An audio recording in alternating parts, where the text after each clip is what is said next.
The story begins inside a game house, where several people were commenting that, once again, the player called Kang-chi had taken first place on the game's new map. Even though this map had only just been released, he was already at the top of the rankings. The game, called Dungeon Craft, allowed players to create their own dungeons. Even so, Kang-chi was always first. One of the players questioned how he managed it every time, while another insinuated that he must be using bots to play for him. At this point, Kang-chi himself heard this and fell silent. His friend also overheard and asked why he spent so much time playing there, in that LAN house, when he clearly had enough money to play at home. Kang-chi simply replied that he liked the food there and that there wasn't much he could do about it. Without much ceremony, he said that he had won first place once again and that the others should get ready. This prompted another player to comment that he talked as if it was easy to achieve, saying that he really did sound like a bot. Kang-chi thought that technically they weren't wrong. His only fun was playing that game and beating all the maps. Later, as he said goodbye to his friend, he reflected that if anyone asked him why he was so obsessed with that game, the answer would be simple. In the real world, he couldn't control anything at all. In the game, everything was possible. Even simple things like moving inefficient power poles, which in real life couldn't even be dragged, but which in the game could be deleted with a simple click of the mouse. While he was thinking about this, a truck almost ran him over in the street. He realized that this reality was really cruel, because not even a truck could be removed when he wanted to, unlike in the game. Luckily, the driver braked in time and he wasn't run over. Although the driver shouted and asked if he was crazy for throwing himself in front of the truck, Kang-chi just pointed at the traffic light, which was green for him. The driver was confused, not understanding when the light had changed. Kang-chi felt more frustrated about living in a world where he couldn't change anything like he did in the game. If he could rewrite everything, he would have created a world exactly as he wanted it. Just then, an iron beam broke loose from a nearby construction site and fell right onto a little girl who was playing carefree nearby. Even though he thought it was dangerous and even silly to play in such a place, Kang-chi felt that maybe at that moment he could control something. He ran to save the child, believing that he could at least control his own body. He threw himself in front of the beam and pushed the girl. He ended up being crushed by the structure, realizing that this was the real fucking life, where even trying to do the right thing was costly. Everything went dark and he found himself in a different place, as if he were on an astral plane. He felt like he might have been swallowed up by a black hole, but he still didn't look dead. A mysterious voice spoke to him, and soon an immense, heavenly-looking figure with 3 eyes appeared. She told him that the time had come for him to face reality. Kang-chi had no idea what this place called Oblivion was. The celestial being explained that death was only a means of reincarnation and that he would have a second chance to recover his memories. Kang-chi understood nothing and asked for simpler explanations. The being simply ordered him to open his eyes. At that moment, a strange force hit his mind, and he suddenly awoke in another body. He was completely desperate inside a solitary room that looked like a castle. He approached a mirror and saw the image of a demon. That image was himself. He was shocked because even though he believed he had died, now he was there, in another body, with a new appearance. I didn't know if I was in the afterlife, in a game, or in an anime prank. Everything seemed so real that it was impossible to believe it was just a dream. He decided that he needed to understand where he was. He soon recognized that the place was an ancient castle with medieval architecture. Suddenly, a new voice came up, asking him how long he would stay there, whispering to himself. Then he was simply pierced through the chest by a blade, barely able to react, just spitting up blood as he watched the maniacal woman who had done it laugh at him, as if it were no big deal. She looked at him with contempt, as if she was enjoying the pain she was causing, and Kang-chi thought that it really hurt, because she had pierced his exterior with force and cruelty. He tried to understand why she had done it, and the girl answered coolly, saying that she hated him, and that was why she was trying to get rid of him, simple as that. She was already preparing to kill him for good when suddenly someone disarmed the woman with a precise blow. It was a long-haired man with a whip, and the woman, surprised, asked why Tarm was there again. Tarme looked at her and said that she shouldn't do that, because Kang-chi was her own brother. Kang-chi was confused and wondered who that man was now. Tarm approached him calmly and called him Kella, saying that he was being provoked by Keldera once again. He then handed him something to drink, which seemed to be a healing potion. Kella, thinking it was a potion,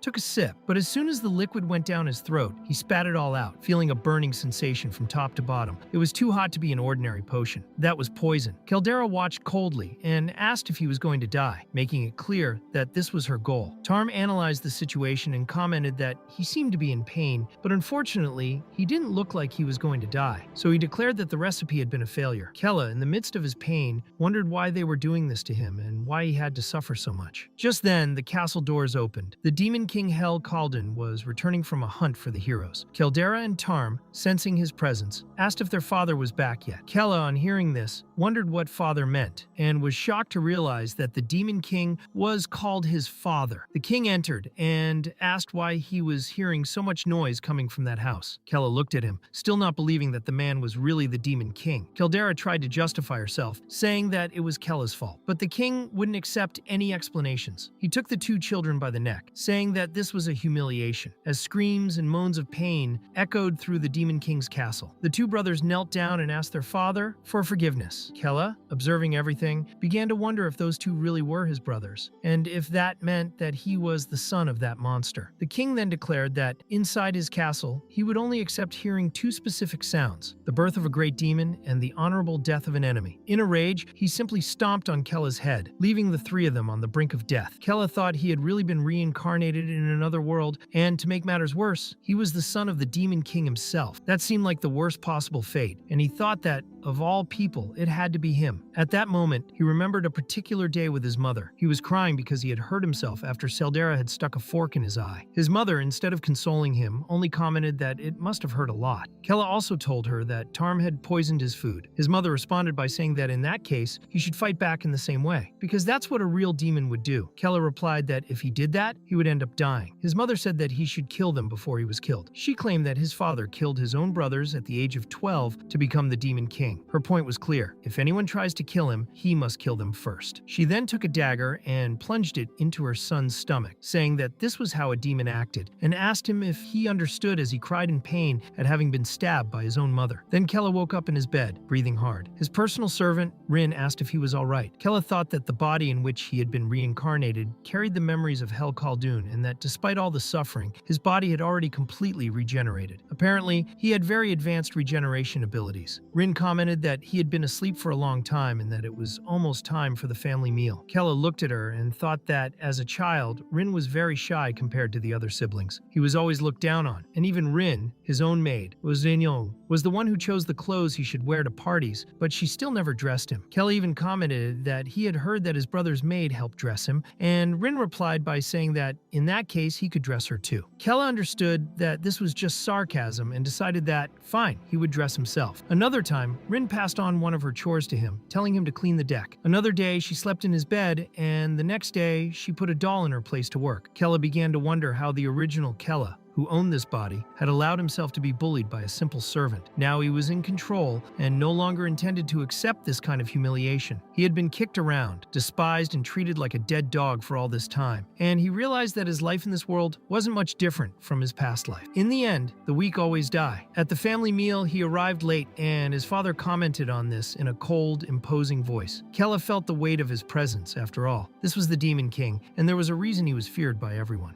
He quickly excused himself and sat down in his chair. Caldera's response was to plunge a knife straight into his leg. The pain was real, sharp, and even Caldera's maid laughed it off as a joke. Caldera commented that he didn't seem very energetic and that he'd better eat a lot. Kella thought that he couldn't let anyone find out what had happened, that he was now in this body. For now, he had to endure. When he started to eat, he realized that the food was poisoned again. Tarm, with a faint smile, commented that she had made a special soup for him and asked if it tasted good. Kella said yes, but inside he was boiling with rage. He thought that those damn demons weren't his family, they were his enemies. This couldn't last for long. He needed to do something. He always wanted to achieve something, to complete something great. He was the best map designer in the Dungeon Craft game, and yet in real life, he was always humiliated and never had the strength to fight back. He never wanted to die uselessly like before. His anger grew so strong inside him that without thinking twice, he took the poisoned soup and threw it straight in Caldera's face, telling her that she should try it too. Then he wanted to return the little gift she had given him. He threw the knife that was in his leg and hit Tarm in the shoulder. He then turned to the Demon King and asked if it wasn't time to put an end to those happy meals with the family. In a rage, he turned the tables and declared that from now on, everyone should eat alone. Everyone was shocked by the audacity. Kella angrily thought that now he wanted to see how that bunch of demons would react. Later, he was feeling fine. He had done what he wanted to do, but of course, after all that, he was trampled to death by his own father. However, he recovered in a surprisingly short time and felt a strange, powerful force welling up inside him. Now he knew. He really was the son of the Demon King, and what he most wanted to find out now was how strong that ability could become. Rin warned him that it was almost time for the demon power lesson, and that he he needed to get to the hall quickly, but Kella told her to shut up, saying that he already knew that. Rin was surprised, wondering since when he acted like that, so harsh and decisive. Kella thought that that lesson on demonic power, according to the memories of his original body, was one of the worst experiences he had ever had. But even so, there was no reason for him not to take part. In the training hall, the instructor announced that Lady Seldra and Lord Tarm would not be taking part in the class that day, so only the rest of the royal children would be tested. Kella looked at the others and recognized their faces from his memories of the old Kella. He remembered how terrified he used to be just to be intimidated by them, and he knew that these demons took advantage of every weakness to beat him up, humiliate him, and laugh about it afterwards. Seldra used to watch as he was tortured, saying that they were taking it too easy on him, and as she had authority in the place, the others obeyed her orders and beat him even more. Kella thought all the time that he didn't want to fight, and he also felt that the original body had too soft a heart. It was weak, but now everything was different. Kangchi was in control, and he decided that he would use his strength in the right way. The instructor asked what the last duel had been in the previous class, and one of the bullies came forward, saying that it had been against him and Kella, or rather Sir Kella, with a mocking tone. Kella started to get angry right away. The instructor agreed to another duel between them. The bully smiled and asked if Kella was ready, while the other students were already whispering that he would be beaten almost to death again. Some even laughed, saying not to make the young master cry in front of everyone. Kella thought that he didn't know what was more annoying, the mocking voices around him or that idiot in front of him. Kangchi then reflected that he and the old Kella were very similar in many ways. In his past life, he didn't have the strength or the money either. He was always underestimated and humiliated, but that had changed. He concentrated his energy, and everyone around him was terrified by the pressure he was emanating. They asked each other since when he had so much mana, and the boy in front of him could barely move, completely overwhelmed by fear. Kella said he would take it easy, that he would just throw one punch, but when he landed the blow, he simply smashed the demon's face into the ground with such force that it looked like a piece of garbage being thrown away. Everyone around was in shock. Rude, the bully, couldn't even react. The instructor was incredulous at what he had just witnessed. Poor Rude had no teeth, a black eye, and couldn't speak properly. And Kella coldly asked him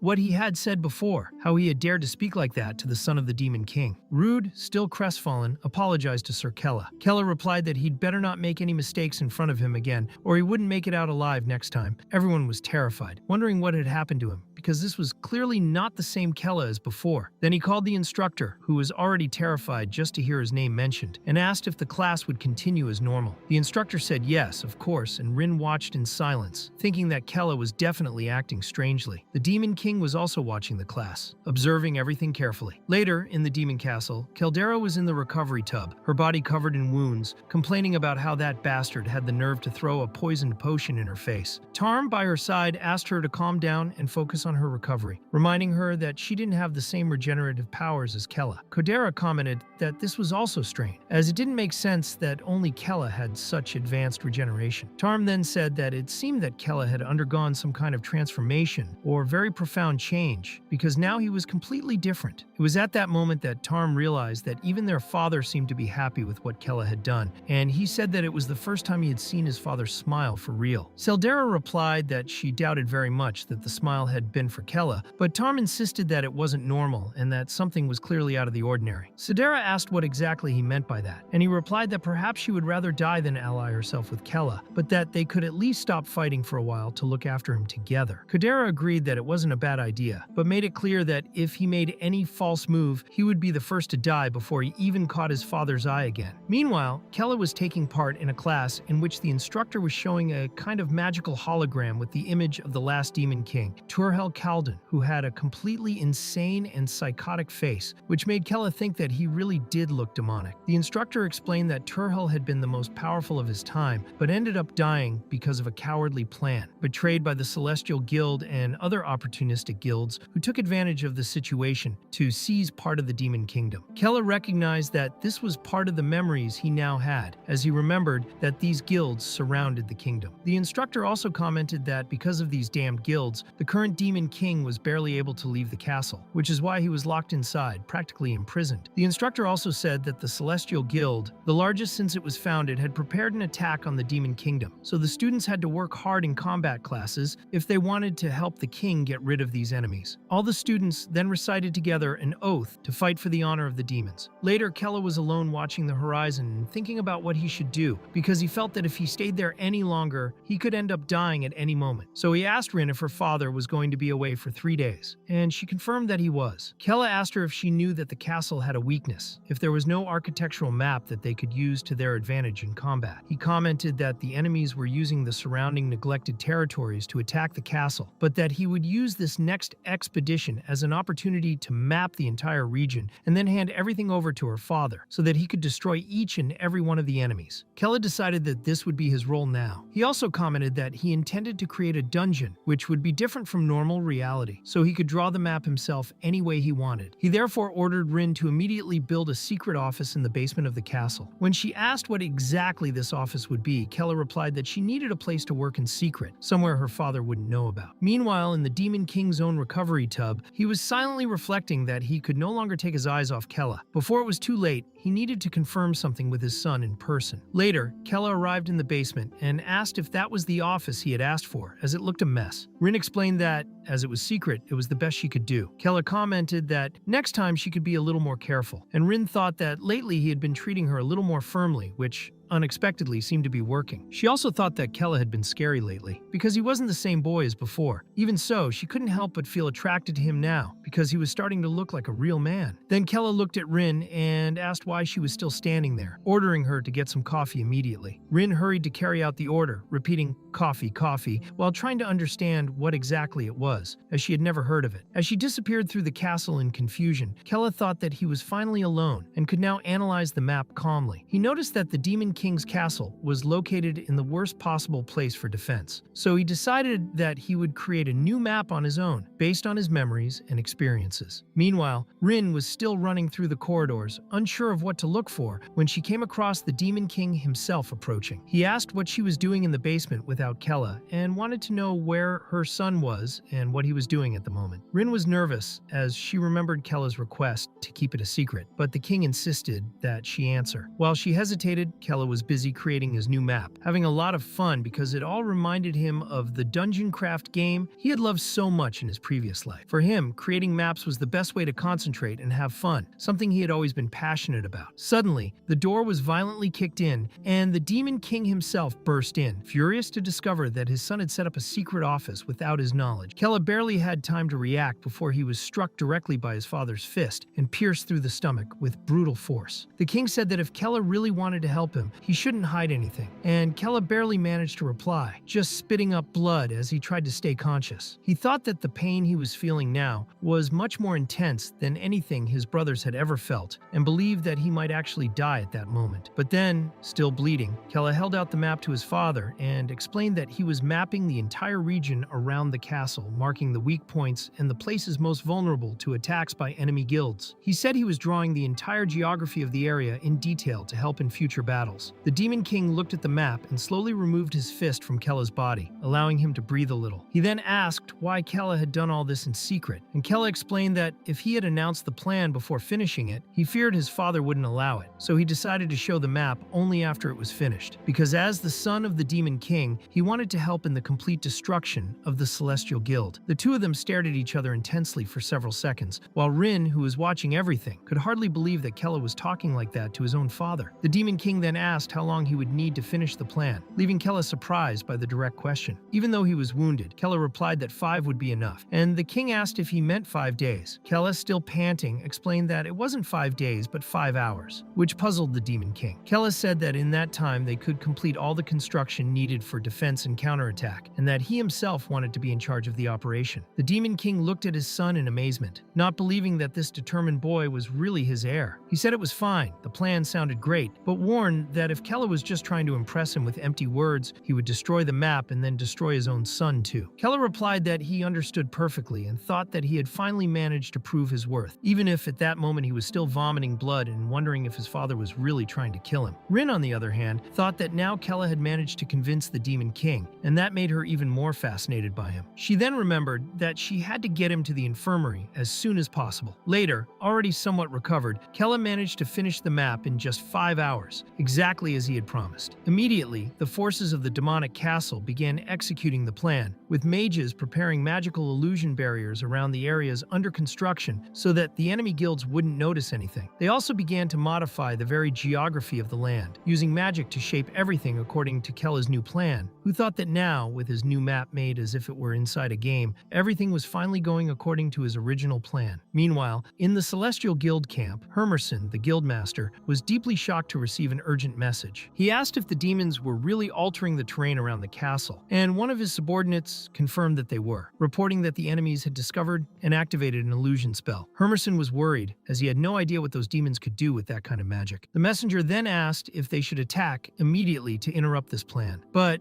Hermerson said no, as he believed that these enemy actions would have no effect. He explained that, in just 3 days, the guild's most powerful squadron would be complete and ready to act, as Tolkien's squadron was already on its way. Tolkien had started forming this elite squad about 12 years ago, and now the formation was finally complete. Hermerson said with confidence that this squad would not lose to anyone, and guaranteed that this time the Demon King would be completely defeated. According to his calculations, Tolkien would arrive at the castle in 2 days, and the knights accompanying him were determined to kill the Demon King and end the reign of his bloodline once and for all. They were ready to burn down the castle and eliminate all its inhabitants. Among the squadron members, a red-haired woman watched General Kilman arrive and commented on his performance. She was Commander Shreels, and when one of the knights asked if they could win this time, she said with conviction that they could. Shreels said that Tolkien's squadron was different from all the other guilds, and that they were now certain that they would kill the Demon King without any doubt. Meanwhile, the Demon King himself was sitting on his throne, reflecting on the map his son had prepared. He thought that Kella really wasn't bluffing, because the plan made sense. Although the map wasn't perfect, his son's effort surprised him, and he recognized that Kella's body had been pushed to the limit to complete it in time. The king knew he couldn't act on impulse, so he decided to wait for the right moment. The next day would be the last day before the guild's offensive, and he knew he had to end the war against the Celestials. At that moment, the demon mages and builders were hard at work, shaping the ground and finalizing the preparations. Kella watched the progress and thought that everything was going exactly as he had planned. For him, this was much more challenging than setting up maps and games, because now he could really shape the real world to his liking. His only duty now was to wait for the battle to begin. And then finally the big day arrived. On the field of the Celestial Guild, Tolkien was already assembled with his full squad and stood before Hermerson, saying that the time had come to eliminate the Demon King. Hermerson immediately authorized the advance, believing that they were fully prepared for victory. Tolkien was completely motivated and determined, but suddenly something fell from the sky right in front of the group. It looked like a small point of magical light that quickly materialized. The commander soon realized it was a trap, but it was too late. An explosion occurred at point-blank range, hitting everyone present. Despite the intensity of the attack, both sides managed to react in time and no one was hurt. But what looked like a simple explosion was actually the Demon King himself materializing there in front of everyone. Hours earlier, he had listened to an explanation from his son Kella, who told him that he had deactivated an ancient magical barrier that screened all use of magic within demon territory. Now, with this barrier deactivated, the Demon King could use his teleportation ability freely, undetected by his enemies. When the king asked if he could teleport directly to the enemy camp, Seldera replied that that was crazy, as it meant throwing himself alone into the middle of his enemy's base. Tarm also warned that it was too dangerous, even for him. Hel, another of those present, asked if they were doubting the Demon King's power, and the two immediately denied it, saying that the concern wasn't that, but the fact that he still hadn't fully recovered from his injuries. Even so, the king ordered everyone to be quiet, and said that he had already made his final decision. And now, in the present, the Demon King was standing there in front of the Heavenly Guild squad, with the sole aim of killing them all. He had gathered such an absurd amount of mana around him that the whole area was seized by an unbearable pressure, causing even the strongest warriors to start sweating and retreat. Even so, Talkanen didn't hesitate, as he was determined to put an end to the Demon King, and his companions, full of courage, advanced together to the confrontation. But the king's power was devastating, and as soon as the fight began, a battle of total destruction gripped the field. Meanwhile, Kella was at the top of the Demon Castle Tower, watching everything carefully and concentrating the remaining forces. He stated that all their preparations were complete and ordered the army to advance against the enemy guild. Immediately, all the troops set off, directing their efforts towards reaching the center of the field, where the Demon King was already facing the enemy. Monstrous creatures emerged from underground as part of the ambush plan,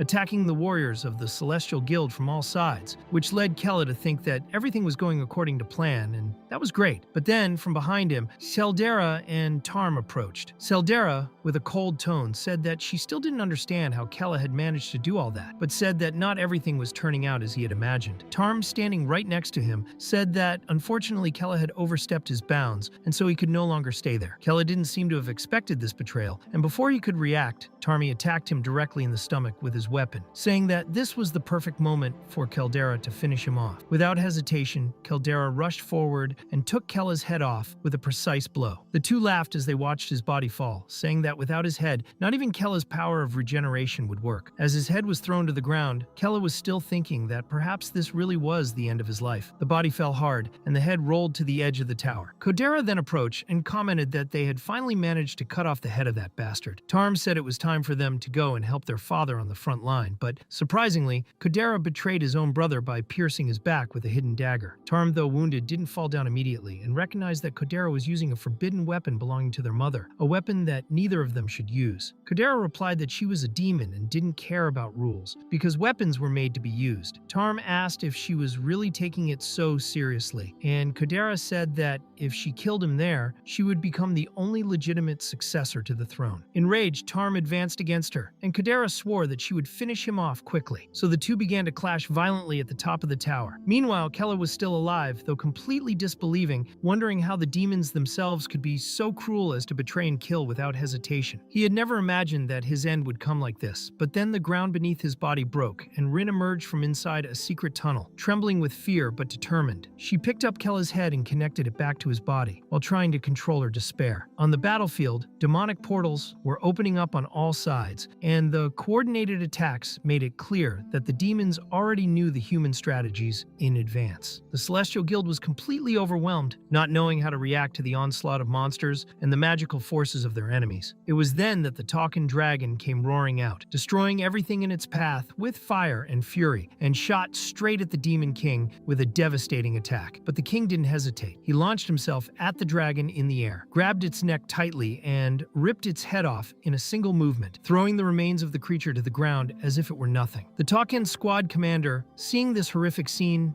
was terrified and shouted for everyone to fire immediately at the Demon King. But while they were trying to organize an attack, the demon army continued to advance, and among them was Hell, standing calmly, watching everything with his arms crossed. The commander asked if they had managed to hit Hell, but soon realized that something was wrong. Hell's body began to transform in front of everyone, taking on an imposing and frightening form. He was activating his most powerful form. The members of the Celestial Guild were paralyzed with fear, and the commander commented that this was exactly as the ancient books described. Shriels confirmed it, saying that this was the Demon King's final form. Even with Shriels' shouts of command to stay focused and not give in to fear, it was clear that the warriors were completely shaken. The Demon King's overwhelming aura weighed down on all of them, and even Commander Talkan could barely move, either because of fear or the unbearable pressure of that infernal energy. The Demon King thought, as he observed everything around him, that the only weak point in Kella's plan was the fact that even though he had gathered all their forces in the center of the enemy base, there was no guaranteed escape route. Still, that wouldn't make him back down, as he was the Demon King and didn't care for the idea of being in a place with no way out. However, Kella had already thought of this in advance, and although this detail still didn't matter to Hell at the moment, what really mattered now was exterminating all the humans. Hell began to gather even more mana around his body, generating an energy so dense that it could be felt throughout the region. The severely wounded Talkan squad commander shouted that he would give his all in his final form, and that everyone should be ready to give their lives, as it was the only way to stop the Demon King from annihilating the entire guild. When Hell fully activated his final form, the power emanating was so colossal that it could be seen even from the horizon, beyond the walls of the Demon Castle. Meanwhile, in the underground tunnels, Rin was still desperately trying to reconnect Kella's head to his body. Trembling and teary-eyed, she kept repeating that it had to work, begging for it to work. She remembered a time when Kella's arm was ripped off, and even though she was disgusted and scared, she just listened when he told her to put it back on. So that's exactly what she did on that occasion. And to her surprise, his arm regenerated perfectly soon afterwards. Now, the challenge was even greater, as she needed to test whether it would also work on his head. Rin hesitated, saying that it could be much more dangerous, but proceeded cautiously, still frightened. A few moments later, the experiment was a success and his body began to respond. With that, Kella quickly put his plan into action, asking Rin to find Tildera's servant and tell her exactly what he had instructed. Later, Rin found Tildera's servant, and following Kella's instructions, said that he intended to kill Tildera during the battle. battle, taking advantage of the moment when the Demon King was busy facing the guild's warriors. Sira's servant was surprised and asked how he planned to do this, and Rin said that it would be the perfect chance for Caldera to cut off Kella's head, as that way he would surely die, since his regeneration didn't work if his head was separated from his body. In the present, as Rin watched Kella's body lying motionless, his head newly reconnected, she trembled with fear and thought that everything was happening exactly as Kella had planned, but she still felt terrified that he had really died. It was at that moment that Kella opened his eyes and, with an annoyed look on his face, asked her who she was calling an idiot. Rin was completely surprised to see him awake, as she didn't think he would resist this time. She realized that his regeneration was greatly weakened when he was hit by weapons imbued with mana, like Seldera's dagger, but it still didn't matter. The important thing was that he had survived, and his plan was still working. Rin was so moved that she ran over and hugged him tightly, saying that she really thought he had died. Kella couldn't react, blushing completely, and didn't understand why she was doing it. Awkwardly, he pushed her away slowly and said that he would continue with the plan since he had survived. At that moment, he began to undo the contract that existed between him and Rin, releasing her from her obligations as a servant. Rin was shocked by this attitude, as she was now free to live her life as she wished, but she still decided to follow him. She remembered when they were little, and how she had promised that one day she would be his friend instead of just a servant. That memory made Rin even more emotional, and even in the face of her newly granted freedom, she declared that she wanted to remain by Kella's side, because she could go anywhere with him, as long as she wasn't left behind. Meanwhile, back on the battlefield,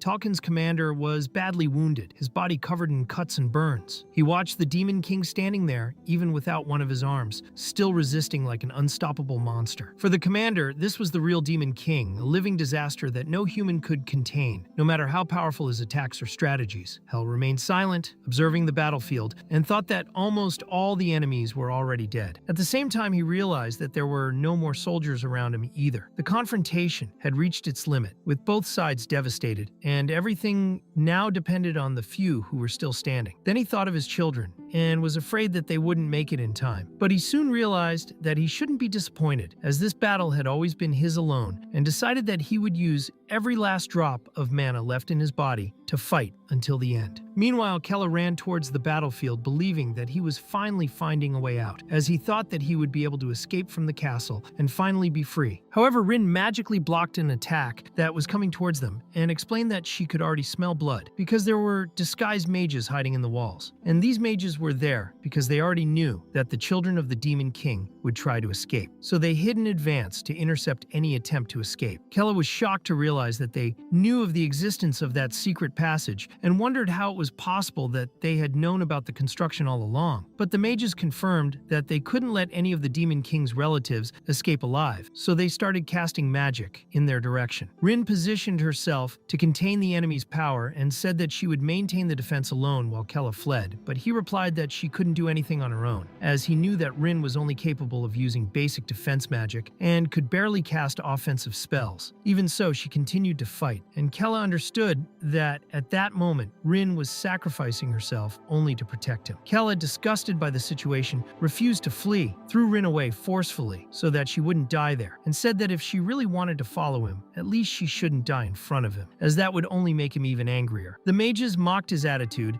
saying that he was now trapped, and that a medium-level spell would be enough to kill him, since he was known as the weakest in the demon realm. But Kella thought that his body had always been timid, had never used its true powers, and had never shown its real strength. So he decided that this was the moment to prove everyone wrong, and so with ease, he blocked the enemy's magic using his own mana. Rin was shocked to see that he had so much power, and even the mages from the Celestial Guild were amazed. Kella then advanced quickly against the first mage, brutally sunk his head into the ground, and crushed him with his mana, saying that if they thought he was weak, they were misinformed, and would now go and confirm their sources in the afterlife. The mage couldn't even breathe, and soon his head was destroyed by the magical impact, and he was completely wiped out. Rin watched in silence, incredulous at the fact that he was defeating mages from the Celestial Guild with only his own mana, while the other mages shouted that this was impossible, because according to all the information, Kella had no combat power whatsoever. But Kella proved that this information was wrong, so the remaining mages realized that they had no choice but to use high-class magic magic and decided to cast the Spear of Light spell, even though they knew it was extremely risky, as it required all their mana at once, and if they failed, they would both die. Even so, the two of them cast the spell together, and Rin, who was already weakened, realized that she wouldn't be able to hold that power. Then Kella was pierced by two spears of light, but Rin managed to protect him from one of them with her own body, even though she couldn't move because she was being impaled too, and she apologized to her master for not being able to protect him to the end. The wizard said that the plan had worked perfectly and that now it would be the end of the two of them, and one of them even suggested that, as a reward, they could play with Rin, calling her a little beauty, but she, even wounded, ordered that bastard to get away because she knew very well what humans did with demons when they captured them. The wizard ignored her words and said that he would soon have some fun with her, and Kella thought angrily that even the humans of that world treated others as if they were just objects. The wizard then said that before anything else he would kill the Demon King's offspring, and Kella, almost unconscious, thought that the exit from the castle was just ahead, so close, but that perhaps he really was going to die that way. When all seemed lost, Rin shouted his name, and at that moment Kella felt something very strange, as if a force was closing in on him, and then he saw before him the image of his father, the Demon King Hel Khaldun. Confused, he wondered if the battle was already over and if his father's plan had failed, but then he heard his father's voice saying that he had fought countless times in his mind, considering all the possibilities and all the futures until he reached that exact moment. Kella didn't quite understand what he was talking about, and Hel explained that Seldera had no compassion for other demons, so she could never be a demon queen. And Tarma had no ambition to become king, so even if it was for a short time, he was sure that his son Kella was the best candidate to carry on the throne's lineage. Kella replied and thought that this was a mistake, but it was too late, for Hel, in his last act, transferred all the remaining mana in his body to Kella, revealing that the Demon King possessed the ability to pass on his power to his bloodline before he died. Kella was in shock, not understanding what was happening, and asked what his father was doing, but Hel only thought that his shouldn't mourn his death, but act like a true demon, facing the world without hesitation. On the battlefield, all that remained was the Demon King's head lying among the wreckage, marking the end of his existence. General Killman had died sacrificing himself for this battle, leaving only Commander Seals and a handful of human soldiers alive. When they realized that the Demon King was finally dead, the humans celebrated, believing that victory was theirs. However, at that very moment, Kella received all the mana he had inherited from his father, and the impact was so violent that the spears of light began to break apart from his body and also from Rin's body. She asked what was happening while the mages watched in panic, unable to understand how his mana had increased so much overnight. Kella wondered if her father was really dead, but soon understood that Hel's plan had worked to the end. The mages realized that they were completely out of mana and thought about fleeing, but Kella ordered Rin to get out of the way, as he knew that he now carried in his body the pure darkness that had belonged to his father, a power so intense that it seemed to devour everything around. The mages ordered him not to come any closer, calling him a demon, and this reminded Kella of the disgusting words they had said to Rin shortly before. Enraged, he charged forward with a punch so powerful that it killed both mages at the same time, crushing them both at once, and thought that it was them, the humans, who looked like real demons. Rin was shocked by the scene, and understood that this was the power of the Demon King, but Kella realized that his body wouldn't be able to withstand so much energy for long. He asked Rin if she could walk, and even though she was injured, she said yes, calling him her young master, and then Kella said that they could get out of there now. He thought that, thanks to Hel's sacrifice, he had managed to escape from that damned castle. Then Kella found himself in the middle of beautiful green plains, and for a moment he believed he was finally free. He thought that now he could go anywhere, live as he wished, and build the life he wanted, but suddenly his body was enveloped by a strange magic. Rin recognized that it was a teleportation spell, and Kella, without hesitation, asked her to hold his hand so that they could go together. Soon afterwards, they were both teleported. They fell like a comet into a very distant realm, a beautiful and completely different place from where they were before. Kella wondered where the hell they had ended up, while Rin, impressed by the scenery, commented that she hadn't known Kella was capable of casting teleportation spells, but Kella explained that Kella hadn't done that. It seemed more like an emergency spell, something that had been programmed beforehand, perhaps by his father, as an automatic measure to protect his children in case he died. It was only then that Rin realized that her own wounds were completely healed. She concluded that 3 days had probably passed while they were unconscious in space, and that this was undoubtedly a spell combining teleportation with healing, designed to save their lives. Rin thoughtfully realized that their father had actually done it out of concern. He cared about his own children. Then Rin asked if the Demon King had really died, and Kella said yes. He thought that everything had happened exactly as his his father had planned. Then Rin said that he should become the next Demon King, but Kella didn't understand why he would do that. Rin then explained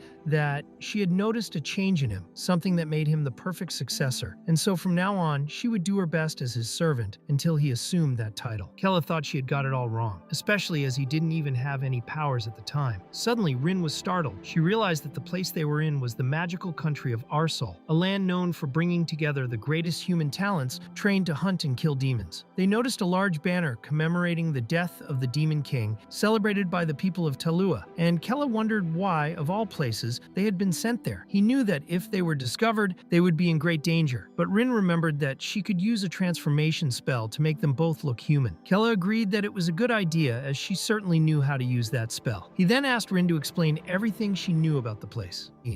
Rin said that Arsol was a small island country located to the east of Talua. It was a land blessed by a legendary creature, the giant cryptoid called Water Gore, who lived in the nearby seas and made the country's magical development extremely powerful. As a result, the strongest magicians on the entire continent were born there, and they had been natural enemies of the demons for many centuries. However, even with such strength, Arsol was still controlled politically by Talua. Kella wondered why his father would send him to such a dangerous place, but Rin reminded him that they were in the capital and needed to escape as soon as possible. Kella said that an escape required preparation, and she knew that. He thought that, to achieve his dream in this world, he would need to master magic, because in that country everything was done through it. From the simplest buildings to the most advanced structures, everything there was powered by spells. Even Talua depended on magic to function, and Kella believed that this place, as risky as it was, could also be where he would learn what he needed to change his destiny. Kella thought that by being there, he might be able to create new dungeons just like in the game. But suddenly Rin's stomach rumbled so loudly that it interrupted his thoughts. She said it would be a good idea for them to have a snack. Later, Rin was devouring a magical meal, famous in the country of Irol, and kept saying how delicious it was. She got so excited that she ordered another portion and commented to Nintus that it was even tastier. Kella thought that for someone who had been so discouraged about being there, Rin now seemed a little too excited. She suggested that they could visit a nearby bar, and he agreed. In that bar, a big celebration was taking place. Everyone was celebrating the fall of the Demon King. The leader of the party was Shreels, commander of Talkan's army, and most of the people were completely drunk. Among those present were Rin and Kella, pretending to be celebrating in order to blend in with the others. They drank along with the others, trying not to attract attention. Kella thought that taking a break like that wasn't so bad. However, Shreels noticed their presence and found the couple particularly interesting. Later, Kella was leaning against an alley, vomiting, while Rin laughed and said that he had gotten too carried away. She commented that he clearly couldn't stand alcohol and that in the end, they were there drinking to celebrate his father's death. Kella replied that it was she who had started drinking first. But suddenly the mood changed. People started running through the streets, shouting that a new S-rank mission had been announced. Everyone was shocked, because the Demon King was, until then, the only S-rank mission that had existed since the beginning of time. It was too strange for another one to appear. Rin pulled Kella along, saying that they needed to see this. A group formed around the new poster, and the two were shocked when they saw Kella's face printed as the new target. He was identified as the son of the Demon King and the last one who needed to be eliminated. Kella almost wondered aloud why they had chosen him, but Rin covered her mouth before anyone heard. She pretended that he was just drunk. While some people commented that he was the weakest child in the Demon Kingdom and that this mission didn't even seem to be S rank, but B rank. They said that defeating him would be easy. Kella thought that from that moment on, disguising himself in that place would be even more difficult. He walked away with Rin, who almost called him by his real name. She asked what she should call him in public, and Kella thought quickly before replying that they could call him Shuo. Rin thought it was a bad name and asked where he'd got it from, but Kella just told her to shut up and get on with it. Rin commented that she hadn't thought they would find out so quickly that he was still alive. Kella replied that now they had to get whatever they needed from that country and leave as soon as possible. As they tried to get out of there without attracting attention, a woman standing in the road watched them. It was Shreels, who intercepted them and asked if it was true that there was a new S-rank mission. Kella nodded, and Rin said they were just looking at the poster out of curiosity. Kella remembered that in the bar they had called Shreels the Hope of Arsol, so he concluded that she was an extremely powerful person. Shreels asked if the Demon King's son was really alive and complained that demons didn't seem to know how to die properly. Kella thought she was probably referring to him, but tried to remain calm. Rin commented that this son of the Demon King might not even be that strong, and that it shouldn't be too much of a problem to defeat him. But suddenly, Shreels put his arms around both of their shoulders. Shreels approached and asked if capturing that target would really be a problem, even if it was the son of the Demon King. Shreels replied that she had noticed them earlier and that they smelled very strange. She asked bluntly if they were anything more than they appeared to be. At that moment, both Kella and Rin froze, believing that they had been discovered. But Shreels, laughing, said that they were probably just two travelers who hadn't showered for days. She asked why they hadn't washed, and the two of them, still nervous, tried to disguise it by answering that that was exactly what it was. They just hadn't showered. Kella thought they were safe for now. Later, he was relaxing in a hot tub in a comfortable spot with a tray full of sweets beside him. As he ate, he wondered if that food was magical too. He thought that he had always dreamed of living in the world of games, and now it seemed that his dream had come true. He even thought that this moment of rest wasn't so bad. Meanwhile, Rin was extremely nervous because she knew that if she was discovered, she would die on the spot. This was because she was sharing a bathtub with Shreels. The commander asked if the bathtub was great, and Rin nervously giggled and said yes, of course. Shreels noticed her tension and commented that she looked like a demon about to be captured. Rin, trying to disguise it, just replied ironically, saying, "Imagine if I were." Shreels, thinking she needed to relax, used a holy spell to calm her down. Rin panicked inside because she knew that holy magic was one of the worst things possible for demons. This kind of magic could even undo her transformation spell. As she tried to maintain her disguise, she thought desperately that her master needed to help her. But Kella was on the other side, completely calm, sipping tea in another hot tub, as if nothing was happening. Shreels, relaxed, commented to Rin that after the Demon King's death, she felt as if everything she had done in her life had been worth it. Inside, Rin just wanted her to stop talking and let her get out of there as soon as possible. Shreels went on to tell her that she had been chosen to be a mage since birth, but Rin, trying to escape, interrupted her by saying that she needed to go to the bathroom and would be right back. Before letting her go, Shreels commented that she probably didn't like the sacred aroma very much. Later, Rin found Kella and vented that it couldn't have been worse. Kella, however, said that he was much more relaxed after the bath, and Rin complained that it wasn't time to enjoy a bath, since her disguise spell had almost been undone. Kella, surprised, asked what that meant, and Rin explained that Shreels had used a sacred scent near her, which could make demons lose their mana. That was an advanced magic of human magicians, and could have revealed her true form. Kella recognized that it could have gone very wrong, but he still said he was going to take another shower before they left. Rin, impatient, insisted that they had to get away immediately. Just then, Shreels appeared and asked if they were leaving already. Rin herself, trying to keep up the charade, replied that she wanted to do one more round with her in the bath, but then said it was time for them to leave. Shreels, who was also nearby, asked if they really wanted to leave and said that they should at least try the magical drinks and food of the kingdom first. She celebrated while carrying Kella, and Rin was beginning to lose patience with the whole thing. Meanwhile, a squad of magicians was gathering. They had detected a demonic presence in that house. Not just a demon, but specifically the son of the Demon King. They said that this was a once-in-a-lifetime opportunity, and that they needed to capture the damn thing immediately. While the mages were organizing themselves to attack, Kella, Rin, and Shreels were sampling an enchanted meal. Shreels commented that the drink was made with sacred water. They liked the taste, and Kella said it was really good, but as he continued to drink, he began to feel his body burn. He had gotten so carried away with the magical food and drink that he hadn't expected it to have side effects. The holy water was affecting his true nature. Shreels resumed the conversation he had started in the bathtub. He told us that everything he had done in his life had been with the aim of killing the Demon King. He said that he had joined the Talkin squad and trained non-stop for many years. He told her that he had gotten a scar during one of the tests to join the unit. Rin, surprised, said she hadn't even noticed the scar before, and Shreels replied that there was an even worse one on her face. She then moved her hair aside, revealing a large scar over her right eye, and explained that she no longer had that eye either. Everyone was shocked to see this. Shreels said that he used magic to hide the scars because every time he looked at them, he felt the pain of the difficult days he had lived through all over again. He explained that to join the Talkin squad, candidates had to prove themselves as the best. It was the only way to have a chance of killing the Demon King. They had to endure the pain, overcome their limits, and make it clear that this was the goal they really wanted to pursue. Shreels said that she had sacrificed her whole life for one purpose: to kill the Demon King. She then looked at the two of them and asked what they had been doing all this time. She approached Kella and commented commented that he looked scarred too, didn't he? But when she lifted his shirt, she saw nothing. Surprised, she said that his skin was so soft that he didn't even look like he'd been through a battle without a single mark. Rin began to feel desperate inside because she knew that being touched like that, with such care and closeness, could undo the disguise spell that hid Kella's true form. Then Shrills, with a sharper gaze, asked him directly if he was a demon. At that moment, Rin wondered if she had known everything all along. Before they could react, several rats appeared around them and in an instant turned into wizards. Even Shrills hadn't expected this. Both Kella and Rin realized they were in a trap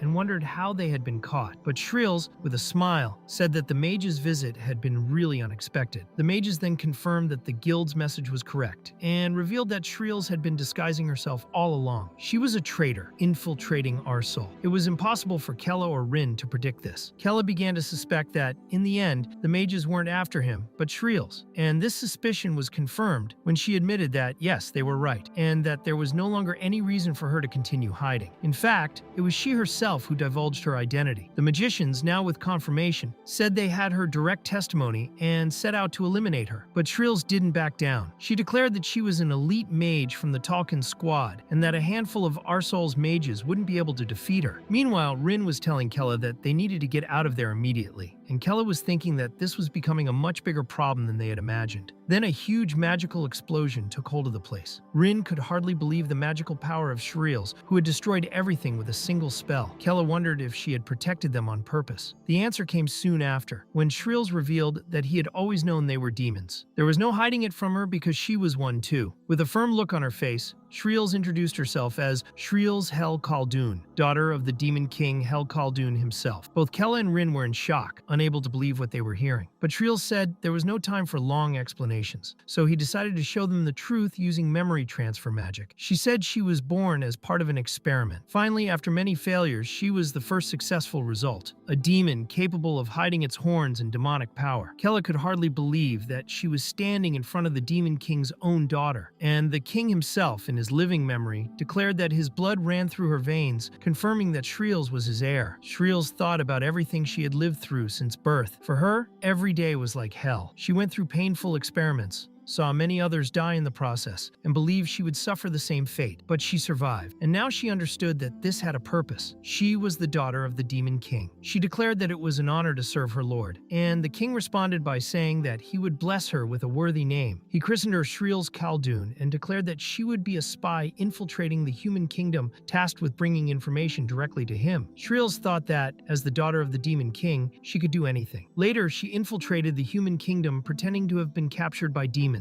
Everyone took pity on her and welcomed her into Arsol. This is how she began to act as a spy for the Demon King. Over time, she learned to use Arsol's magic and became an increasingly powerful mage. She endured every hardship, overcame every obstacle, and eventually managed to become the strongest member of Talkin Squadron, Arsol's elite force. After 15 years, she finally had the chance to see her father again. She wanted to hug him and run away with him, but she knew she couldn't do that yet. She thought the right moment was coming. Her mission was to secretly use magic to help her father kill Kilman, take down all the enemies on the battlefield, and once everything was clear, return with him to the castle. Shrills' dream was to live alongside her father as the real Shrills Hel Khaldun. However, nothing happened as they had planned. Kilman declared that the Demon King had surpassed all his expectations, being the most powerful opponent he had ever faced. But the king replied that he didn't need the approval of a pathetic human like him. Angry, Kilman said that the king's arrogance would be his undoing. He then launched his final technique, the Spear of Heaven, and the Demon King responded with his final blow, the Flames of Hell. Shrills was barely able to react to the magical clash between the two. At the moment of the great explosion, Shrills heard her father's voice in her mind. He spoke directly to Shrills Hel Khaldun, saying that she was next in command and that she should guide the next Demon King, protecting him to the end, just as she had done with him. That's how the battle ended, and the Demon King died. Shrills, shaken, watched her father die helplessly. After that, she had to return to Talua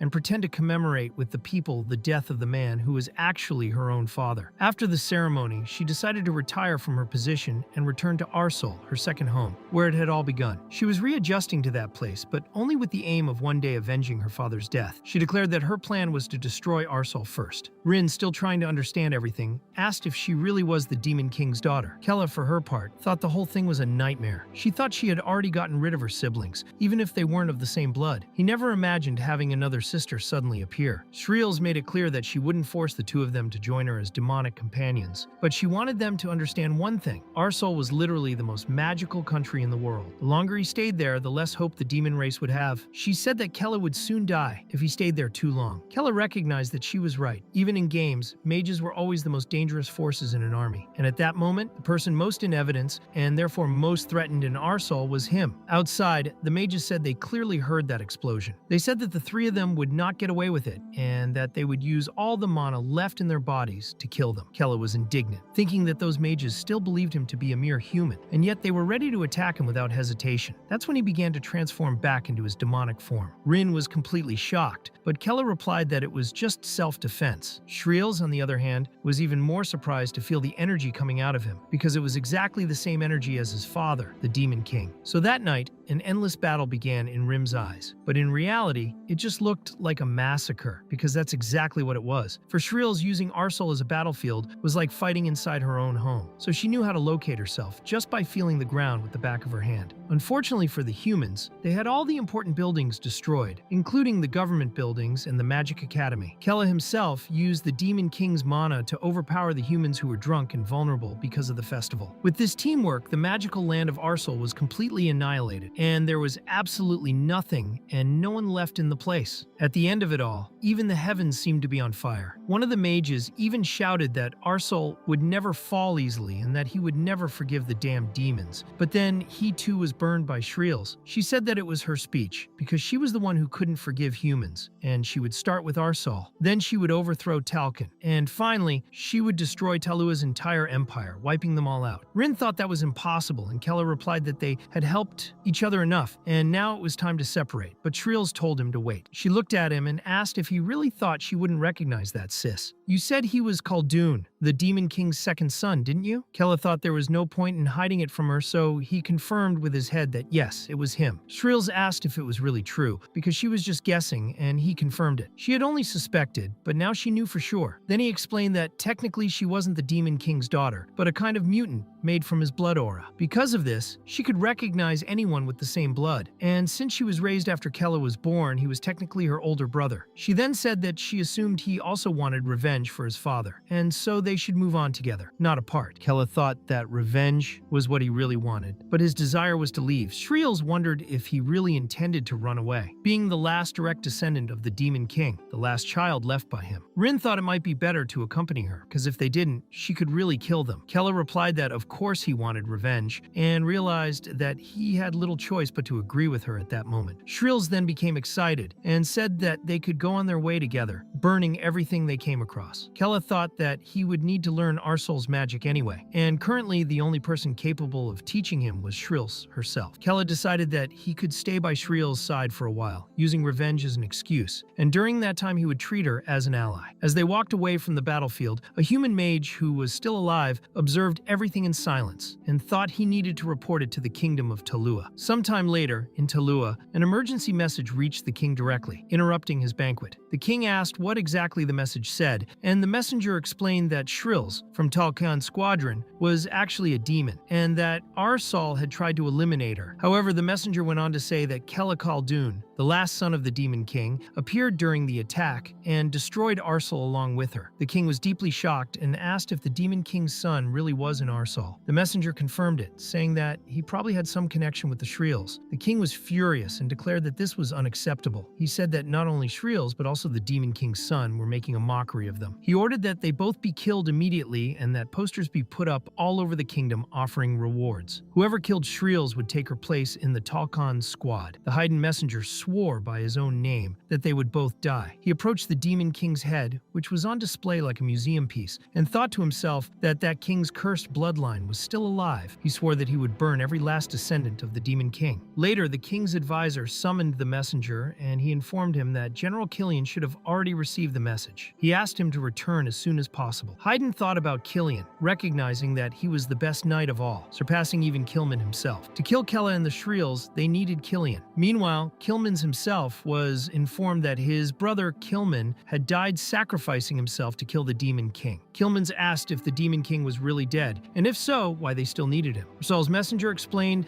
that they needed him to hunt down Kella, the Demon King's last son. Kilman's replied that he didn't care what the others wanted or didn't want. What mattered was that the demons had killed his brother. Meanwhile, Kella was shocked by what he was seeing. He couldn't believe he had to eat that strange food. Shreels commented that he didn't need to eat if his stomach was already full, because for her it wasn't even enough. Rin asked what Shreels' secret was for not getting fat, and she replied that if you go in quickly and come out quickly, you won't get fat. Rin thought that was brilliant. Kella also thought it was good to have a sister who didn't want to kill him, unlike Keldera or Tarm. He was afraid that Shreels was also jealous, so he asked her if she had anything against him for being the Demon King's biological son. Shreels said that of course she felt like killing him, but she was also the daughter of that same man whom she had always loved and respected, so she couldn't hate him for that. Even so, as he had the blood of hell, she felt she needed to protect him. Kella wondered if, unlike his other siblings, she really wanted to protect him. Shreels declared that from that moment on, she would put her own life at risk to keep him alive, since he was the last son of the Demon King. Kella was even embarrassed and thanked her. Rin, observing this, wondered why he had turned all red and, trying to get closer, even offered her thigh of meat, but it didn't work very well. Rin said that she would also protect him with all her life until the end. Kella replied that he had already understood that. He then commented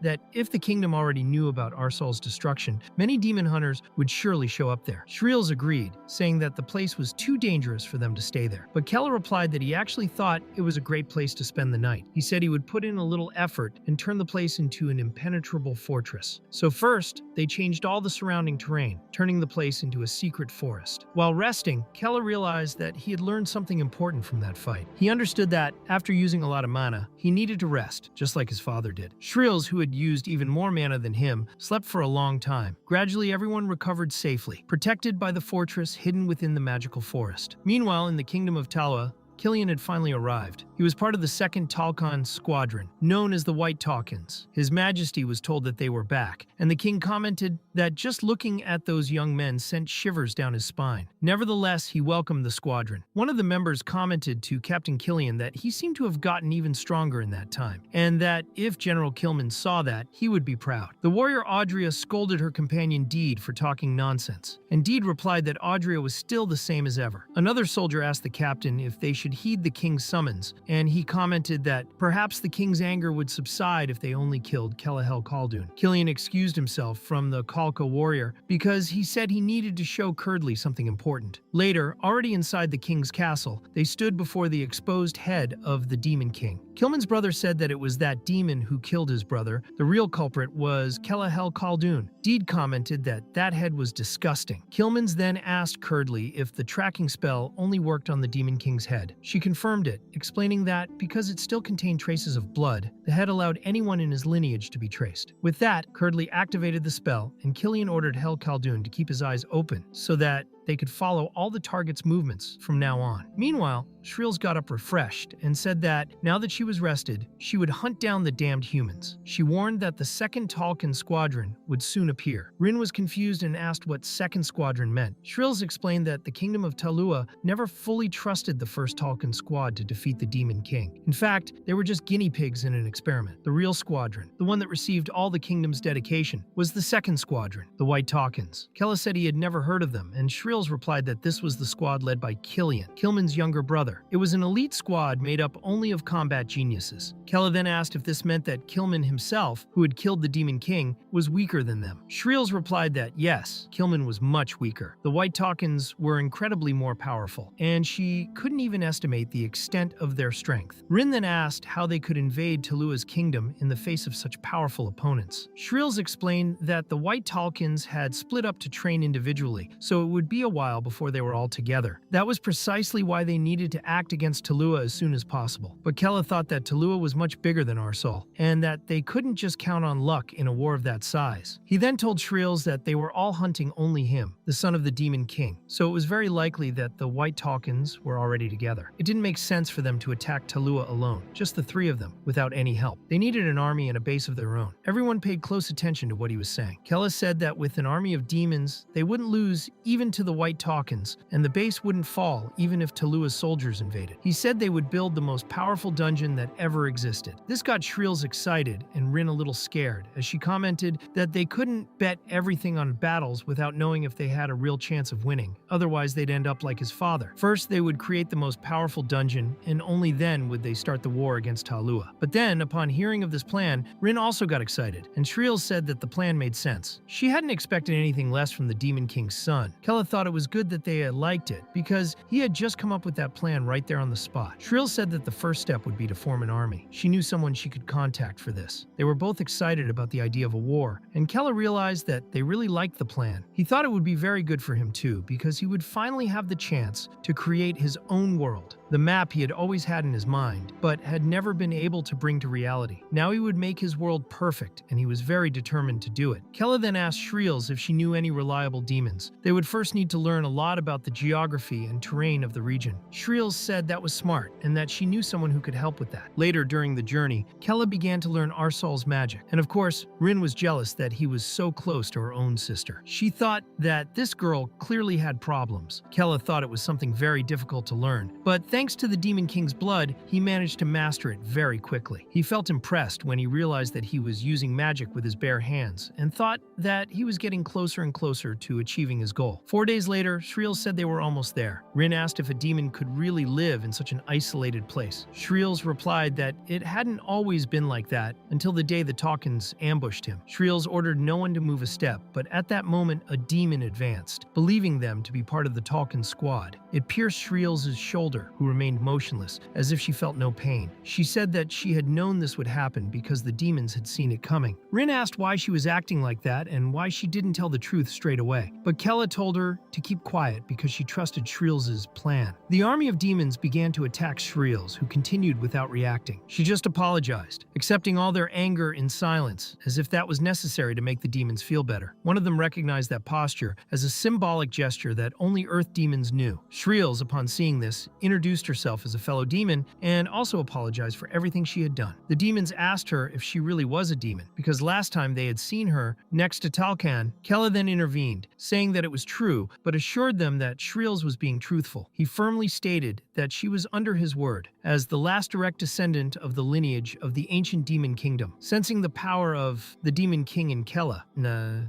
demons trusted him. They all knelt before him, recognizing him as their young master. They said that they were the demons of the land and that they revered Kella's majesty. Roos commented that he had always known there were trustworthy demons. Kella, observing the illusion in front of him, saw himself in front of a great demonic civilization and thought that perhaps it wouldn't be so difficult to form an army. He was received with warmth and affection by the people of the demons of the earth. They began to prepare meals, a welcoming ceremony, and various tributes to him. Kella observed that this place had a completely different architecture from the demon castle in Arsal. The city had been built without the use of magic, and yet it was huge and made of the highest quality materials. He was impressed by the size of the city and the number of demons living there, especially as it was hidden underground. Kella commented that Shreels was right, as the talent of the earth demons would be essential for what they needed. Shreels responded by saying that he hadn't seen anything yet, as there was a perfect warrior to be recruited. Kella was interested. Shreels told him that the Talkan had discovered that city while they were on their way to the Demon King's castle. They destroyed everything, invaded the place, and killed many of the demons of the land, following direct orders from General Kilman. To complete the tragedy, Kilman also ordered them to burn down the surrounding forest, putting the demons of the land at risk of extinction. In the midst of that tragedy, a warrior put himself before his people and protected them to the end. He made a deal with Kilman, and even Kilman himself respected that gesture. When Shreels heard this, he was surprised and wanted to know who this warrior was. Then his name was revealed: Douglas, son of the Earth Demons. Kilman took an interest in the boy and even said that if Douglas had been born human, many problems would have been solved. He ordered them to stop fighting and decided to leave the place to continue his journey towards the demonic castle. Douglas, shocked by this, remained silent, not knowing how to react. Shreels commented that Douglas' courage had saved his people, and Douglas could hardly believe it. In the present, Rose said that Douglas didn't run away and tried to save every last child of his people. Rin was impressed by the story and said that the warrior did seem trustworthy. She thought that a demonic warrior of the earth demons with such a heart would be extremely important to them. Kella said he would like to find Douglas, but one of the demons replied that it would be better if they looked for someone else. Even so, Kella insisted,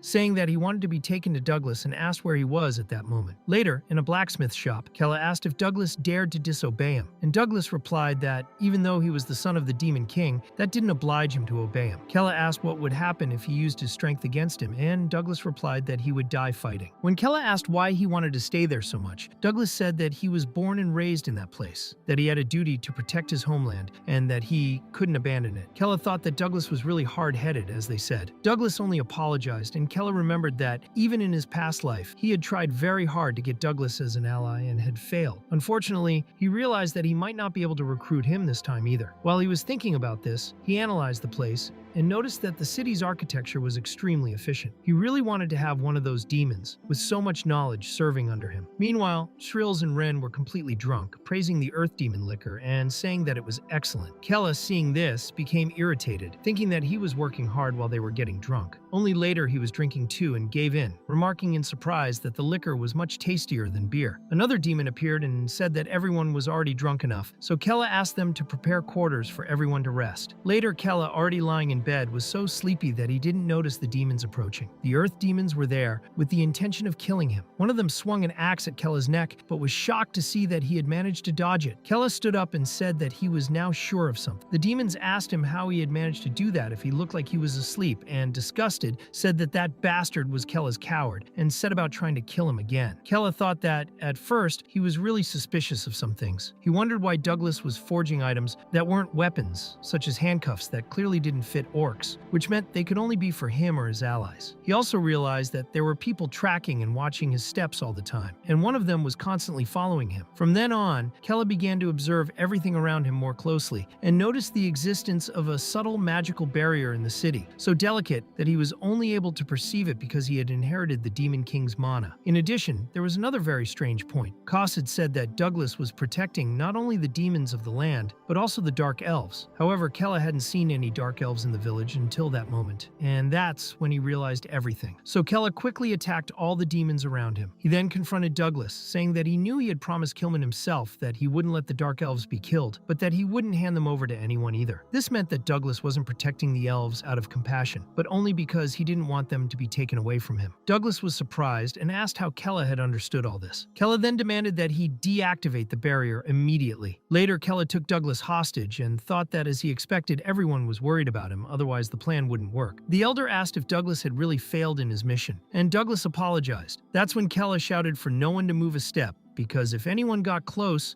Douglas would die. The elder, faced with this, called Kella a coward. Later, near the barrier, Kella ordered it to be opened. He inserted the crystal into a small opening, and in that instant, the whole truth was revealed. Behind the barrier, all the Dark Elves were imprisoned, as if they were living in captivity. Kella thought the situation was even worse than he had imagined. Then Shrills came running and confirmed that he was right. As soon as she saw the scene, she was horrified. Kella ordered Silos to get the Dark Elves out of there as quickly as possible, and asked them to show him their memories by means of magical transfer. Shrills explained that it was possible to use memory transfer magic, but that it wouldn't be as clear as using her own memories. Even so, Kella asked insistently. Then she touched one of the Dark Elves and transmitted her memories directly into Kella's mind. In the vision, he saw a real hell. That elf's mother had been forced to have her, and everyone born in that place went through the same thing. From an early age, the elves were raised in captivity, and among the children, those who pleased the nobles were chosen and taken away. They were sold for a lot of money to the demons of the land. Some of the adults captured from outside told stories about the world outside, about the blue sky and ocean, and about a free world where it was possible to travel. Things they would never know in that place. If everyone there could make one last request before they died, it would be that at least their children would have the chance to live outside. When Kella saw this, he was furious. He said that those pathetic bastards would pay, that he would kill all the demons on Earth. Then he turned to Douglas and punched him so hard that he threw him away and almost destroyed his body. Shrills asked how he had the courage to do that to children. Douglas replied coldly that Dark Elves were rare and that humans had an immense lust for them. He said they were a naturally loved race, perfect for being held captive. Douglas was asked how he dared to do this to other demons, but he replied that,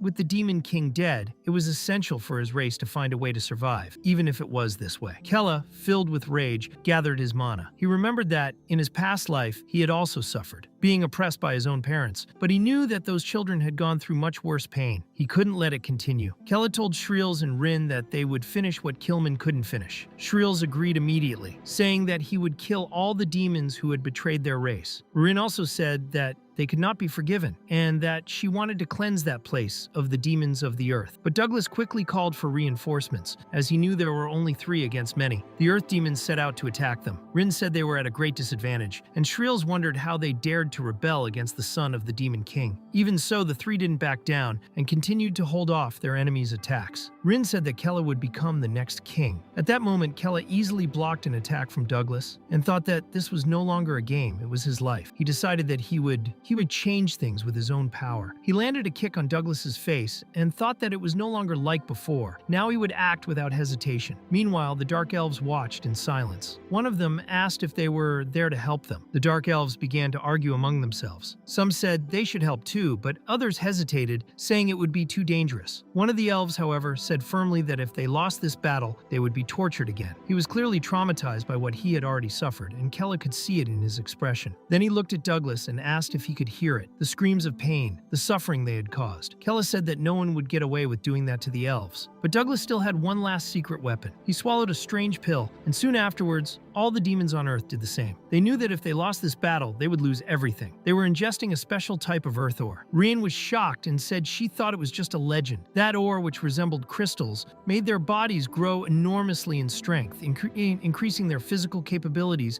dozens of times over. Soon, Douglas and the other demons began to grow in size. Their bodies transformed, looking like brutal orcs with monstrous muscles. Kella thought that demon energy alone wouldn't be enough to face them now, but he also knew that he couldn't use all his power because he still couldn't control the mana inherited from the Demon King properly. Even so, Douglas advanced to finish him off. Kella realized the danger and prepared himself, but at that moment, roots emerged from the ground and completely trapped Douglas's body. It was the magic of Shreels who had done it to save his ally. One of the Dark Elves, called Wood, stood up and said that he would never be tortured by anyone again. The other elves were astonished and asked if Wood had really confronted Douglas. Meanwhile, Douglas, furious, asked how Wood had dared to stand in her way, threatening to torture her to death. But before he could act, Douglas felt Kella's power approaching. Kella said that this would never happen again and pierced Douglas's stomach with an arrow of demonic mana. He looked at the elf and asked if his name was really Wood and said that he liked him, that he would be welcome by his side. Douglas, wounded though he was, said that Wood was only alive because of him, but Kella replied that he wouldn't let anyone be tortured anymore. Douglas then exploded in rage, broke free from the roots, and began to grow even more. His body was now more monstrous than before. He struck a blow so powerful that it threw Kella to the other side of the cave. Kella felt how powerful the magic of the earth was. Douglas then advanced straight to kill Wood, grabbed his neck, and promised to rip his head off right there. Wood could barely breathe, and Kella realized that Douglas was out of control, more interested in killing Wood than actually fighting. Seeing that there was no time, Kella decided to attack from afar. But in that instant, his mind was pulled to another plane. He found himself facing the energy left by his father, the Demon King. The energy called Kella an idiot, saying that he had lost so much power that he was now standing there, talking to his own conscience. It warned him that he needed to act quickly. Kella agreed and asked if there was any way to save Wood. The energy replied that he wasn't yet ready to use all the power he had inherited, because his body and mind needed to be completely synchronized. Only then would he learn to control everything. Kella said he didn't want any more explanations. He wanted to know how to use it. The energy accepted and revealed that there was something he could use now. Before disappearing, the energy called him Kangchi, his real name, and said it would see him soon. Kella was startled, as he didn't know how that entity knew his full name. Then suddenly he came back to reality. He had Hell's demon firebow in his hands. With it, Kella thought he could protect Wood. He shouted for Wood to put his head down. Douglas, taken by surprise, hadn't expected it. Wood, even without strength, used his own magic to defend himself. Kella then said that this was the end of Douglas's cruel actions and shot the arrow of demonic fire straight into his face. The arrow hit Douglas with full force, and when the fire came into contact with his body, he was completely charred, burning alive in front of everyone. Kella watched intently as the blue flames consumed Douglas and thought that this had been a direct hit. There was no way he could have survived it. Douglas's body was reduced to ashes in the midst of the demonic fire, and Kella, still shaken, wondered who that entity was that he had encountered within his own consciousness. Meanwhile, the other demons of the earth were still standing and ready to fight. Shreels commented that she couldn't use all her power there, as it would end up hitting the Dark Elves too. But Kella replied that she needn't worry, because he would sort it out quickly himself. Then, without hesitation, he fired a shower of flaming arrows with his demonic mana. The arrows hit the enemies with such force that they killed them instantly. Shreels was surprised to see that Kella was using the real demon fire arrows. She wondered if his mana had become even more powerful. Rin also realized that Kella now had ranged attacks, and thought that this was extremely useful for the upcoming battles. Later, when all the demons on Earth had been defeated, Shreels commented that the Earth's ores were much more powerful than she had imagined. Rin said that she hadn't known that the ore consumed the lifespan of those who used it. Kella, reflecting on this, concluded that they definitely needed to investigate these crystals further. Then Kella turned to all the Dark Elves gathered and said firmly that, from that moment on, they were free. This time, they would no longer be captured, and they were free to live as they pleased. The elves were shocked, not knowing if they could believe it, and asked if they really were free. Kella confirmed it, saying that they could leave that hellish place and take their children to safety. With tears in their eyes, all the elves knelt down and bowed to Kella, thanking him for his kindness. Shreels commented that at least the whole mission hadn't been in vain, but confessed that she felt betrayed at having been deceived by the earth demons. Rin replied that it was a real shame, but that there was nothing more to be done about the past. Kella then approached Wood and asked if she had been born in that place or if she had been captured. Wood replied that she had been captured. Kella asked if she still had any family members alive, and Wood replied that no, unfortunately, there was no one left. Kella looked Wood in the eye and said that in that case, she could go with them. She said they needed someone who knew the terrain and could guide them. But Wood replied that she wasn't a true earth demon, nor was she as talented at navigating the terrain as the others. She said that perhaps she wouldn't be that useful to Kella. Kella, however, told her that she didn't need to worry about that. She explained that elves are naturally connected to nature, and besides, Wood had already shown that she was strong and brave enough to turn around in the face of danger. He said that this value was more important than any talent, and asked if Wood wanted to go with them. Wood was amazed by Kella. She thought that she didn't even remember what her parents looked like anymore, because she had been abandoned somewhere and then captured, living all that time in that hell. She thought she would die there, in that cursed place. Then, with her eyes filled with tears, Wood asked Kella if she could really leave that place, if she could really follow him. Kella said that he wouldn't just be following, he would be by his side, so he helped him up and suggested that they get out of there quickly. Later, outside the village of the Earth Demons, the Dark Elves, now free, began to say goodbye to Kella. At this point, Kella was worried, as many of them had never seen the outside world before. However, he was reassured to realize that, being so connected to nature, they would soon adapt. Anywhere would be better than where they were before. Wood also took the opportunity to say goodbye to his people. Shortly afterwards, Rin was already scolding Kella, reminding him that he needed to obey more, to which Wood replied that he would do exactly as she wanted. Soon, Shreels said that the first thing they should do now was find a riverbank. Wood, for her part, said that she could smell water coming from a certain direction. Shreels praised her, saying that she had done a good job, and Wood thanked her happily. Rin asked Shreels why exactly they needed to find a river, and Shreels explained that they couldn't continue traveling on foot alone, as they needed to find something that would make transportation easier. By finding a river, perhaps they could get something useful to continue their journey. Rin then joked that she wanted to catch a dragon, to which Shreels jokingly replied that this was unrealistic, sarcastically asking if she also wanted a unicorn. Wood then started heading in the direction he had indicated earlier, and to everyone's surprise, there really was a river there. Near the bank were two unicorns drinking water, and flying over the river was a gliding dragon. Shreels was shocked, as she was absolutely convinced that neither dragons nor unicorns existed in that place. Meanwhile, in the village of the Earth Demons, there was still one last demon desperately begging for help. Curdley claimed that this was indeed the last survivor, and that earlier she had been discussing it with the people of White Talkin. Deed asked if her tracking spell wasn't working properly, and Curdley replied that she wasn't sure why, but it was detecting several individuals in different directions. Kalka commented in disbelief that it was impossible for the Demon King to have left so many children like that. He then asked if there was really no way of directly identifying who Kella was among them. Unfortunately, Curdley answered in the negative. Audrea commented worriedly, wondering what they would do now, since they couldn't afford to waste time on such a long and uncertain hunt. Kilman stated that he thought there was no other choice but to hunt down all the demons scattered across the continent. He asked Curdley where they should start. She replied that she alone could teleport to distant places, making reconnaissance easier. Deed thought this was great, because then they could kill her while she did the tracking. Determined, Curdley then stood up and used the spell, disappearing immediately. Deed was impressed by the speed of her action. Kilmans, however, said that it was time to start killing the demons. Back in the present, Curdly confirmed that he was feeling the energy of Hell Khaldoon's children in that place, and asked the last surviving demon if the one responsible for all this had passed through. The demon replied in the affirmative, saying that it was he who had killed the other demons. When Curdly asked where he was now, the demon couldn't answer, only begged to be saved.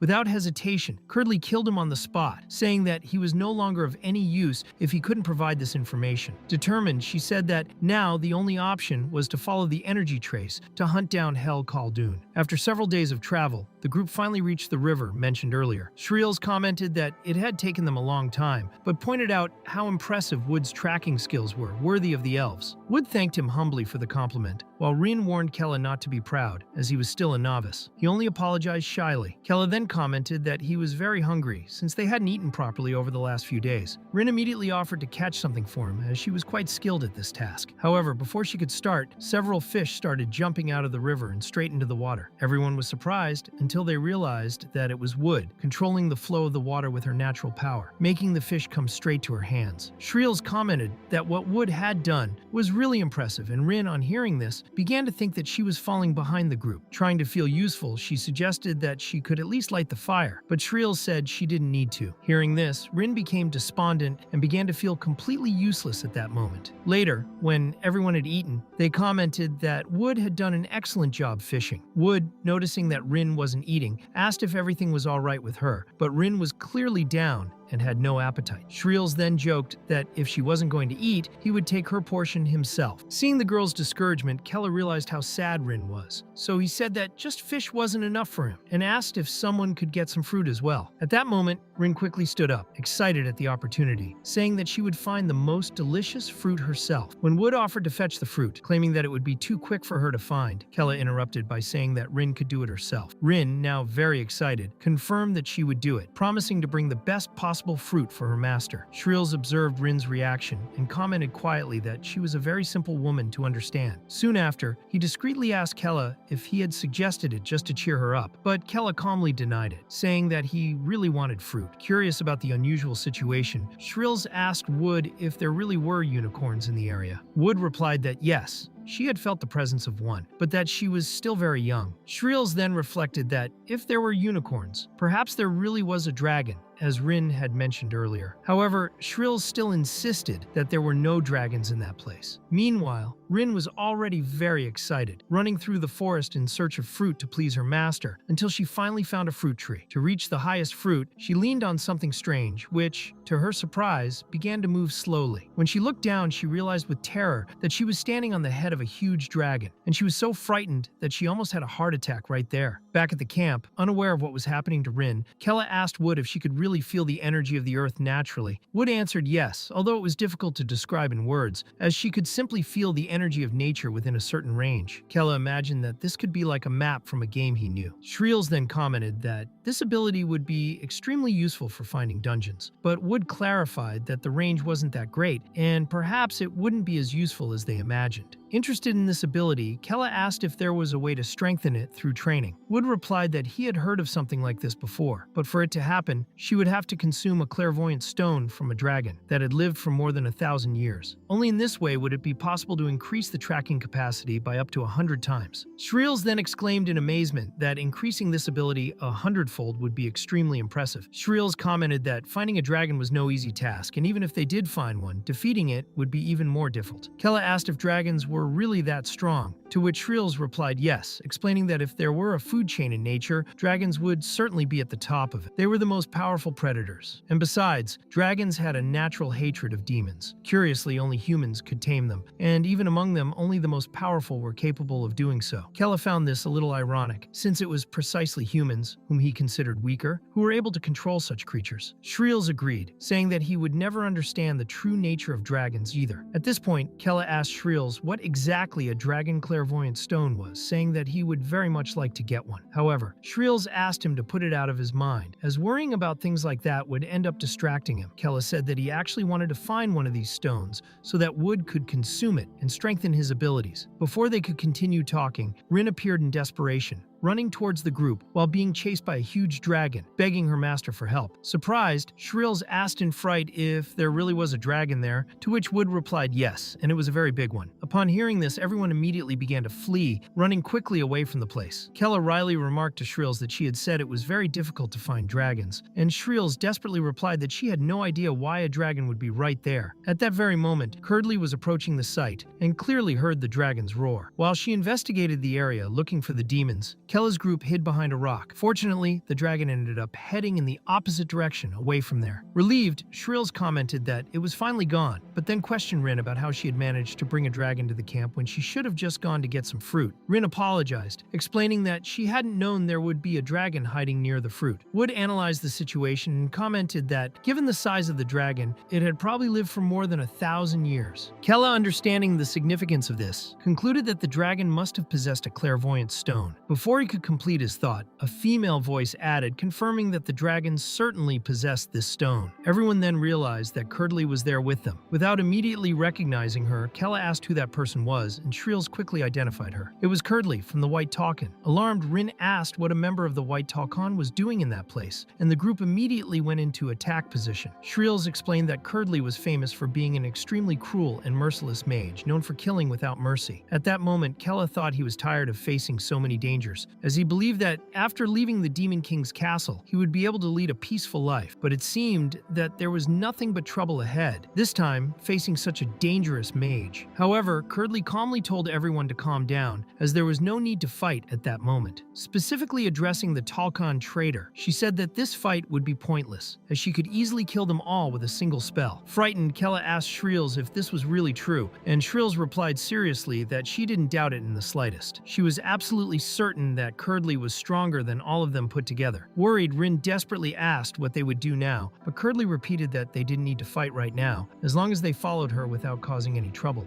they still wouldn't die. Suspicious, Kella asked why she wanted the group to follow her. Curdley explained that she would take everyone to their captain Killian, leader of the White Talkins. Shrills, upon hearing the name, noticed that they had already started moving, commenting worriedly that they were now facing White Killian. Curdley then explained that her captain was looking for Kella Hel Khaldun, and generously asked them to accompany her. Despite this, Kella refused, saying that if they followed Curdley, they would surely die. She, however, insisted that if they obeyed, they would at least survive a little longer. Determined, Kella thought he wouldn't accept such a pathetic death, so he immediately attacked, firing an arrow at her. However, without any difficulty, the arrow was blocked by Curdley's magic shield, clearly showing the enormous difference in power between them. Shrills immediately told everyone to attack together, but even with everyone attacking at the same time, Curdley's barriers remained intact, resisting every blow. Determined, Rin advanced alone against the barrier, saying that she would never allow Kella to be taken, but her attack did little damage. Worried, Shrills shouted for Rin to back off, as it was too dangerous to get that close. At that moment, Curdley counterattacked by throwing a large ice crystal at Rin, hitting her violently and knocking her away. After this, Curdley calmly stated that he would have no problem taking only Kella's body, then immediately activated his Ice Storm spell. Realizing the imminent danger, Shrills quickly called everyone under his magical shield, while Rin, though injured, managed to run in time to protect herself. Inside the shield, Kella worriedly asked if Rin was alright, but she only apologized, regretting not being able to be of use to her master. Kella, however, said that now was not the time for regrets. Meanwhile, Shrills warned everyone that their shield wouldn't last long under Curdley's constant attack. Desperate, Kella asked Shrills if there wasn't something that could be done to defeat that powerful spell, but Shrills explained that, unfortunately, there was a big difference in power between them and the enemy. At this point, Curdley's attacks continued without pause, causing ever larger cracks in Shrills' protective shield. Everyone realized that if the shield broke, they would have no chance of survival. Completely desperate, Kella thought he needed to find some urgent solution. He then remembered that mysterious existence he had felt inside his mind before. Perhaps, if he could reach it again, he could get some kind of help. Concentrating, Kella began to gather energy, which worried Shrills, who immediately asked what he was doing, because if he used his strength in there, it would weaken the shield even more. Despite this, Kella remained resolute, trying to summon the presence that inhabited his consciousness. This fierce battle ended up drawing the dragon's attention once again, and he began to turn towards them, interested in the conflict. At the same time, Curdley finally felt the true energy of the Demon King emerging from that boy, realizing that the energy was only evident when he concentrated deeply. Now at last she understood why it had been so difficult to locate him until now. However, determined to finish her mission soon, Curdly coldly stated that this was the end of Kelahel Khaldun. At that moment, Kela was still anxiously wondering where that mysterious entity was that only appeared when he was about to die. With no alternative, Shreels warned him that the shield would no longer hold, and the next moment, it did indeed break down completely. Just as Kela was about to be hit by Curdly's fatal attack, the dragon suddenly appeared in front of them, blocking the attack and protecting everyone in the group, surprising both them and Curdly. Confused, Curdly wondered why a dragon would protect demons like them, something totally unexpected. However, the dragon quickly approached Kela, leaning in gently to receive affection. At that moment, something special happened. Kela and the dragon began to connect, sharing memories. Then Kela realized that this dragon had a strong connection with his own mother. In the shared memories, he clearly saw that his mother and that dragon had been great friends in the past and had always walked together. Suddenly, Kela clearly heard the dragon's voice in his mind, calling his name. Surprised, he wondered confusedly if it had been a telepathic communication. Then, unexpectedly, the dragon spat a crystal directly into Kela's hand. It was his clairvoyant stone. Surprised, Kela asked the dragon why it was suddenly giving him something so precious. The dragon quickly replied that there was no time to explain, but advised him to hide his power immediately and flee as quickly as possible. Confused, Kela asked why he was doing this, but the dragon insisted that they run immediately, then turned on Curdly and attacked her with a powerful puff of fire. Curdly, protected by her barrier, found it strange that a dragon was defending demons, something completely out of the ordinary. While she was distracted by the attack, Kela realized that this was no time to question the situation, and shouted for everyone to run. The group then fled quickly, while Curdly watched, recognizing that this dragon was really strong, and puzzled as to why it had interfered in the battle at that moment. Despite the dragon's power, its attacks weren't enough to break through Curdly's powerful barrier, and she teased it, asking if that was all it could do. Determined to get it over with, she then conjured up a huge spell called Meteor, casting it directly at the dragon. Seeing the powerful magic coming towards it, the dragon immediately remembered Kela's mother and the good times it had spent with her. In the next instant, the dragon was hit hard by the meteor. When Kela looked back, he saw only the fallen and inert body of the dragon. Curdly commented that a dragon helping demons was certainly hiding something very strange, and she planned to access its memories before it died completely. However, before she could act, the dragon began to burn its own body with its flames, saying with great regret that humans were arrogant and cruel, and that the day would come when everyone would regret the atrocities they had committed. The dragon then turned to ash, taking its own life and preventing its memories from being seen. Frustrated, Curdly realized that this had given Kela and the group enough time to hide from her. Even though she found this problematic, she maintained that it wouldn't change Kelahel Khaldun's inevitable fate. All those demons were destined to die at the hands of the White Talkins. Meanwhile, back in safety, the demons began to wonder why that dragon had acted like that. First, it tried to attack them, but then it ended up helping them. Wood, however, corrected them, saying that the dragon wasn't really helping all of them, just Kela. Shreels agreed with this, clearly noticing that the dragon had connected in a special way with Kela, and that it even seemed to have used some kind of magical power on him. Curious, Shreels asked Kela if he had anything to say about it. Kela explained that when he connected with the dragon, he was able to access some of his memories. Apparently, that dragon had a strong connection with his mother. Rin, intrigued,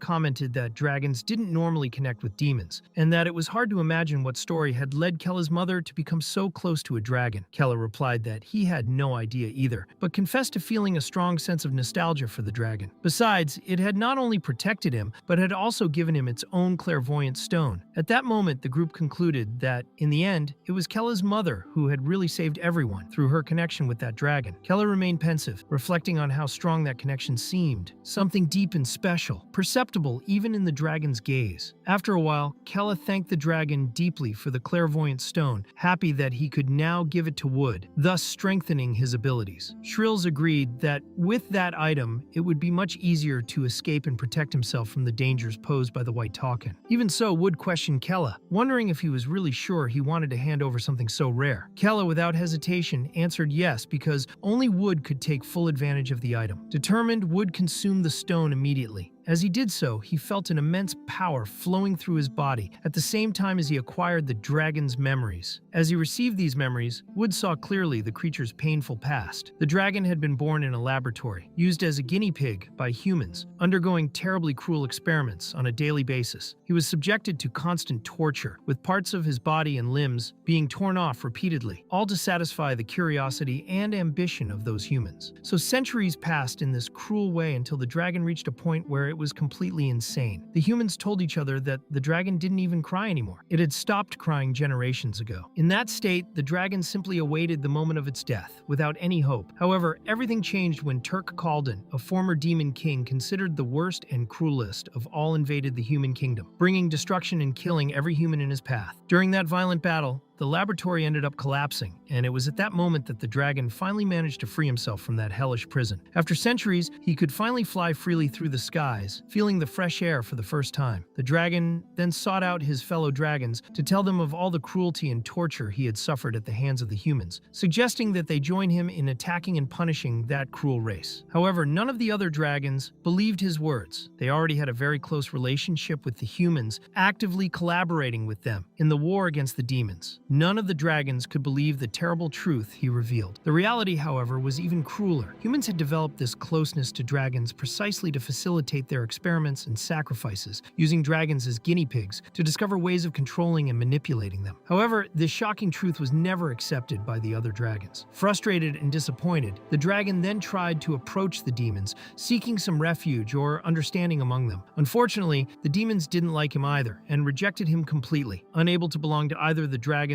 or the demons, and totally isolated from humans, the dragon became lonely, lost in infinite darkness and sadness. With no purpose to exist, he decided to live in isolation, just waiting for the inevitable end of his life. Then, one unexpected day, he came across a little demon child. That's how he met Kariste. Seeing him for the first time, Kariste innocently asked if that dragon was his mommy. The dragon was completely perplexed by this question, not understanding how he could have been confused in such a way. Before it could even answer properly, Kariste ran up to the dragon and hugged it as if it really were his mother. Although the dragon explained that he wasn't her mother, at that moment, something changed inside him. At that moment, the dragon finally realized that perhaps there was a reason why he had been born into this world. That child, Kariste, who had suddenly appeared before him, had awakened in him a feeling that had long been dormant. Looking at the little demon's memories, the dragon saw clearly that they had both suffered immensely. Just as he had been tortured by humans, Kariste had also been the victim of cruel experiments among demons. Among the demons, there was a particularly hostile group,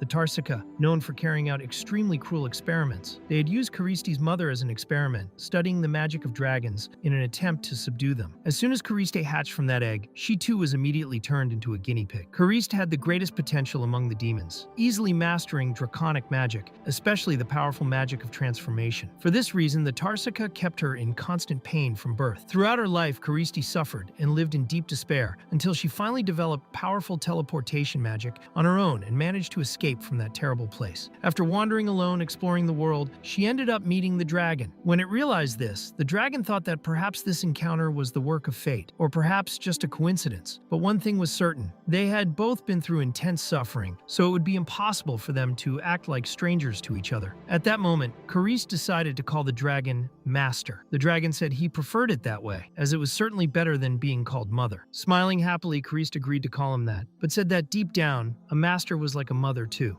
Kella listened attentively as the dragon explained that he was not only Kariste's master, but also his protector and teacher. After that, the dragon taught Kariste many important things, showing him how the world really worked and how a dragon should live. At his side, Kariste learned a lot of magic and absorbed many valuable lessons, so they spent many happy days together. Unlike in the past, when they both suffered a lot and time seemed to crawl slowly because of the pain, now the days flew by quickly because of the joy and happiness they shared. One day, the dragon thanked Kariste unexpectedly, and she didn't understand why he thanked her so suddenly and asked afterwards, but the dragon only replied that he felt he had to thank her right then. Overcome with emotion, Kariste hugged him, causing the dragon to reflect on how wonderful it was to see her grow every day. For him, all the pain he had felt during his life since her birth seemed insignificant in the face of the immense happiness he felt in raising and protecting Kariste. However, one day something strange happened to the dragon, and it felt a very strange sensation, as if it was losing consciousness. Kariste worriedly asked what had happened, but the dragon suddenly stared at her, asking who she was, questioning whether she was in human or demonic form, demanding that she identify herself immediately. Very confused, Kariste asked if this was some kind of test, but the dragon, out of control, threw fire at her, shouting that it hated humans and demons. Kariste couldn't understand what was happening. Even after the happy times they had spent together, the dragon's mind had finally broken down because of the terrible experiments he had suffered in the past. His sanity had reached its limit, just as it had for other dragons dragons before him. In that instant, he had completely lost control of himself. Desperate, Karist asked if her master really didn't remember her, and only then did the dragon temporarily regain consciousness, asking in confusion what had happened. He apologized to Karist, saying that he hadn't meant to attack her, but at that moment, he realized that he really wasn't well and needed to get away from her immediately. Karist despaired at her master's decision and begged him not to abandon her, but the dragon knew he had to get away from her to protect her, as he didn't want to hurt her in a moment of lack of control. Aware that his end was near, he decided to live out his last days with happy memories by her side. But over time, he went through alternating cycles of remembering and forgetting, realizing that most of his memories were slowly disappearing. One day, however, she felt a very familiar energy and instinctively went towards it, recognizing that it was Karista's energy, the one that remained in her most precious memories. When he finally reached that energy, he realized that it wasn't Karista, but a different child, although he clearly felt that he needed to protect her. Looking at that child's memories, he understood that she was a descendant of Karist and realized that she had a grandchild. Determined, he vowed to protect that child until the last moment of his life. In his last moments, the dragon deeply thanked his beloved daughter, Kariste, because thanks to her, his last days were not filled with pain and suffering, but with happiness and peace for having known the child she had raised with so much love and care. At that moment, Wood, deeply moved by the memories she had just absorbed, fell to her knees on the floor, explaining that all the memories of that dragon had been transferred to her. Although she couldn't remember everything clearly, she felt it was like a fleeting dream slowly fading away. But she was absolutely certain that the dragon had died happily. Shrills, still incredulous, questioned whether it was really true that Wood couldn't remember the memories she had absorbed, finding her emotional reaction strange as she cried even though she said she couldn't remember clearly. Meanwhile, Wood continued to reflect in silence on all the happiness and sadness she felt, mixed up in the memories of that dragon that were now part of her. Wood commented that the abilities probably wouldn't manifest themselves all at once, as they should develop slowly over time. In a worst-case scenario, Kella might find it difficult to use these new abilities for some time. However, Rin replied that he wouldn't, as he would still have plenty of time. Wood then explained that, at the moment, they had no choice but to wait until Kella's abilities had fully awakened. Soon after, Wood asked what exactly they should do now, since they weren't sure if the Talkin group would be able to find them again. She explained that they needed to quickly find a safe place where they could protect themselves, and asked Shreels to show Kella the world map. As they looked at the map, they realized that on the right-hand side was the reign of Talua, which was the human continent, while on the left-hand side was the demon continent. The place where they were now was precisely the border between these two kingdoms. At this, Kella said that the best course of action would be to head south. Rin questioned whether it was really better to go south rather than directly into demon territory, and Kella explained that there was a reason why he had been sent to Arsal, and part of that reason was surely to find Shreels. However, the demon reign had fallen, so it was likely that the entire demon continent was now dominated by humans. Shreels confirmed this theory, pointing out that before the death of the demon king, not only the members of the Talcan group, but also the entire human army had taken the opportunity to completely invade the demon continent. At this point,